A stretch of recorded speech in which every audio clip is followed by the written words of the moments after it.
We're going into our next segment. Check the tag. Bow, bow, bow, bow. Bow, bow, bow, Wait, what bow. did we call it last time? Uh, Slide into Independence. If you can remember, I can't uh, remember. I guess I have to hook up extra the podcast and It's a meme from the past. slide into the tech. Slide into the tech. I think is what There it you go. was. So Apple's potentially for the next iteration of iPhone going to be adding a always on display, and I would Yeah. put that on a list of features that almost no one wants, but manufacturers give us anyway. Which is additionally what I'd also say about features that Android has had for years, and Android is just now, or sorry, Apple is just now adding. So Qt, oh wow, look at this new feature. Look at what Apple has done for us, and Android users giving the eye roll as we normally do. That's not even really to dig at Apple users. If you like your Apple phone, fine. Apple is a fine product as far as a phone is. Not really shitting on it, but this one in particular is just. I mean, if you use it always on display, let me know. Please let me know because I would love to know if you actually use that. And if you have no idea what we're talking about, always on display means turning on a part of the screen. So this is not about your lock screen. This is different. And always on means this is a function running to at least show you just the time at all times, and like battery power, or it can be a one or two notifications, and that's it. So it's different than your unlock screen, so that you could always just glance at it. A lot of people, because of how it affects the battery, typically turn that off, and it's usually defaulted to off anyway when you get the phone, unless you turn that on when you're going for that initial setup. Hmm. So, I mean, it's cool that Apple's catching up, but eh, I think I'm gonna give Apple credit. You probably could have just left this one off, and then be okay. You don't have to Yeah. do all that. I mean, to their credit, they're doing the big important stuff. You have to opt in to sharing your app's data with the app provider now. So that's a big one. So you get mad props for that because that is a market changing game changer. So that's the big important one. So for the sugary stuff like this, it's like we'll poke fun at you, but you're doing good. You're doing good. Mm-hmm. Steve Jobs would be upset because you're helping people, but you're doing good. Or actually, yeah. Let me get to a couple of comments. Thank you, a nice cup of tea, saying a person not making Apple versus other phones into a rabid semi-political worldview, mass hysteria. Yeah, I mean, people like what they like. So the Apple products really aren't my tea. I have one or two, but it's just not my cup of tea. But whatever. Oh, Yeah, I did cup of tea multiple times. Dang it. cup of tea, cup of tea, cup of tea. Marjorie says that would kill your battery. Yeah, you're right, which is Yeah, it why people does. don't use it. And then let's see, Apple's is the tops for personal privacy. I would agree. Uh, and I had someone push back on the privacy opt outs on the new iOS, and I'm An like, individual, not an a end. not somebody being paid by a corporation. I was being paid by a corporation, so it is something I Huh. want to dive in. They're I know how I dislike Apple from the repair sense, but that doesn't necessarily go to every piece, everything that Apple does. There's a lot Yeah, of things that they're Apple not does. pure evil. Yeah, They just um, like money. they just like money, which Yeah, I is a like longer money. conversation. Money's cool. It lets you do stuff that you want to do, I do, but I but yeah, don't want too much of they it. feel like from a repair sense, the ARM architecture does mean people are going to get smarter about like component level repair, because you're going to have like you're not going to be able to just snap a SSD in there because the SSD will be soldered onto the board. So if you don't know how to unsolder desolder a component, you're kind of SOL. Not to mention, like, can you put another chip on there and it talk to the board, or do you have to get an Apple chip? Because they proprietary made this their ARM architecture, Mhm. so we don't know. So um, they were a little. They thought that was going to just lead to more money in Apple's pocket, which to me, I'm like, but that's that part right there. If you're making your own thing and charging for it, that's a little bit different than available off the shelf parts and being like, nah, you can't use that. What? But the thing should fit. It's like, nah, It but we're not gonna should. let you. I mean, to jump on another company who did something similar, it's like, the Nintendo, which everybody doesn't know because I also haven't brought it up for a long time, but the Nintendo Switch has a non-standard charging method that uses what is it, USB-C or USB 3? USB-C. It's USB-C, Yeah, but USB-C protocol, but like it also doesn't follow it. So all the third-party chargers that you have for the Nintendo Switch have a something sided dice roll chance of bricking your Switch. Because Nintendo said they followed the protocol, but apparently somebody messed up and they didn't. So, like, and I'd like, hey, I'll give Apple and Intel another notch on the belt for Thunderbolt. I would say the rollout of every iteration of Thunderbolt has generally been a lot better. So like I know that like if it's Thunderbolt, generally I know what I'm getting when I plug a device into it. When it comes to USB-C, and people are like, "What do you mean? It's still a crapshoot?" I'm like, "All right, you go stick that in there." Like this.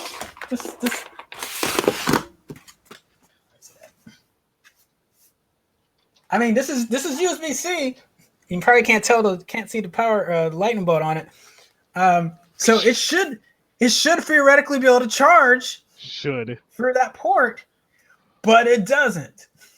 Is it software locked? I looked. I don't see anything on there. Is it a problem with the hardware? Probably. They probably did not follow this correctly. And this is an HP Indie laptop that's not even I mean, maybe it's 5 years old. mm-hmm. Maybe we've had USB-C long enough to. Okay, it's cool. We're about to get into one. We all have our rabbit holes, and sometimes we both happen to pour grease right next to the rabbit hole to send the other person down it. Cup of tea saying, "Oh boy, Pandora's box. I repair all my Apple tech." We should have a conversation about Apple repair. I know if you've watched some of our older videos, we've talked about that a lot. Don't get me started on tech rants. That'd be a whole new show name, Tech Rants. I swear, last rant on Apple, and I will stop. Apple rants. So Apple is cracking down on remote work. This is to be fair. We put this in the check to tech segment. There are other companies doing this, so.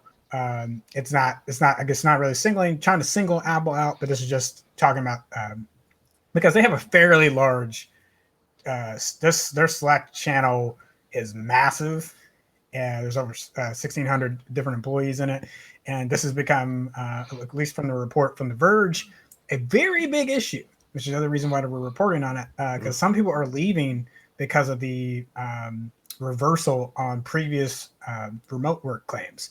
Mm-hmm. So, and additionally, there were people that already had remote work contracts, or not as contracts, but like allowances for their work, saying like, they have the necessary paperwork to say I need to work from home this many days a week because whatever. Yeah, and then there were some other ADA as far as like assistance there. Assistant and Disability, American Disabilities Act things there as well. So even those are getting pushed back against, which is where some of the other fire is coming from too, of like, hey, this also helps me from a disability standpoint of not having to come and try to get through the office all the time. I can just stay in my home, which has already been tailored to my particular needs. So we'll keep following this. We probably should keep following remote work overall. So Apple's just the one that's on the radar right now because of how big the kerfuffle is and how much of the denial is happening. What Apple's currently asking employees to do is come back at least 3 days a week in the office and remote work the other days. Although from what it sounds like from the article is that even that is like, it's like they're trying to get them back to their 5 days, get back to your 5 day, 40 day in the office. So, I mean, I know my particular job just can't do that just because of what we do. So I understand, like, there's no illusions in my mind of, oh man, I'd love to do remote work. It's like, no, we can't do it. But for those that can, like, I'm guessing there's like some leasing things, in certain spots, but when you own your own campus, Yeah, it's not as big of a deal. Like for to give a comparison, like my company, like we were already, I think 98% of the global company was already able to work from home at the beginning of the pandemic when it happened. So it was a very small push to get us there. But it's like we don't like, even for our HQ, like we don't own our building. So it's like they don't know when we're coming back, and I think recently, like we said like we're going to be going back very soon. And you have the option to go back and be in the office space if you want to.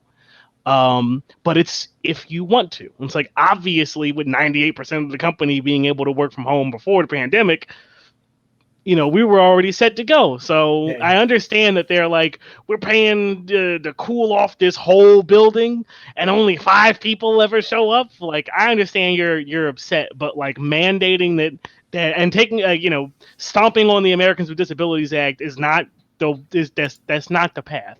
This yeah, isn't the way. and legally, gonna open you. I'm surprised HR hadn't got to him like, ooh, yeah, y'all should stop that.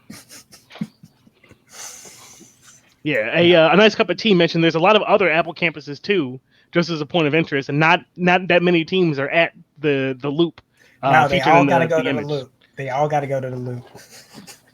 Yeah, Yes, we're aware.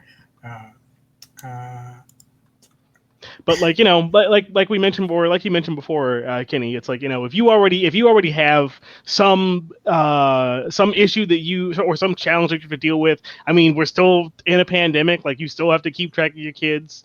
With school, depending on what part of the country you're in, school is coming back in September or April, depending. So it's like there's still a whole bunch of challenges to navigating this thing. There's probably people that you may have to take care of now that you didn't have to take care of before. You might have chronic pain. You might have gotten COVID, and now your life is entirely different, and you're still trying to figure out how to navigate that. There's a myriad of reasons as to why Apple should just be like, yo, you know what? We already have the tools for working home. Stay home, be safe, work through whatever problems you have, and when we can get back to being in person, when we'll be back to being in person. But yeah. don't worry about it. Uh, let's see. We're gonna go after another tech. God, we're just going after tech giants today. Which one's the next one? Is this the Facebook. here we go. All right, so Facebook pushes back against Biden administration's claims. In short, basically, Biden had said that the misinformation about COVID-19 is quote unquote killing people, and Facebook pushed back against that claim, saying no, it's not, or not entirely our fault, which is a more fair assessment. The company had noted that the vaccine acceptance in their user polling back in January of 2021 was as high as had risen from 70% to as high as 85% in July, Mm. and that quote unquote cultural group disparities had declined considerably over that same period, which was ahead of Biden's goal of trying to get to the 70% mark of Americans vaccinated by July. And this for Facebook at any rate was their reason for like, oh, we're not the problem. It's like most of the people on Facebook are cool with getting the vaccine. However, there was a very long time prior to that where there was a lot of misinformation that was proliferated via social media. Not necessarily that they helped to propagate it, but by nature of what it is, people share stuff. And they weren't poised to police it well. Nor did they probably have like, the any external pressure in a meaningful sense to do so. They just kind of did it because there was a lot of misinformation going on. So they were like, okay, we'll need to police at least some of this. But that information still propagated, so they can't, of course, take absolute blame. Like they I believe that Biden's wrong to say this is all Facebook's fault. They did also mention that Canada and the UK had higher vaccination percentages, despite also using social network as much as like their American counterparts. So it's a more complex problem than just people are sharing false information on Facebook, which is a fair defense in their favor. Not a fan of Zuckerberg at all, despite the fact that I use Facebook, but that is a more fair claim.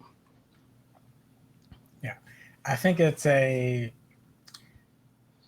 unfortunate amalgamation of things happening at the same time. Like, now had this happened in like 2016, Biden might actually be on the money, given everything with Cambridge Analytica and the Russian trolls and bots and things like that.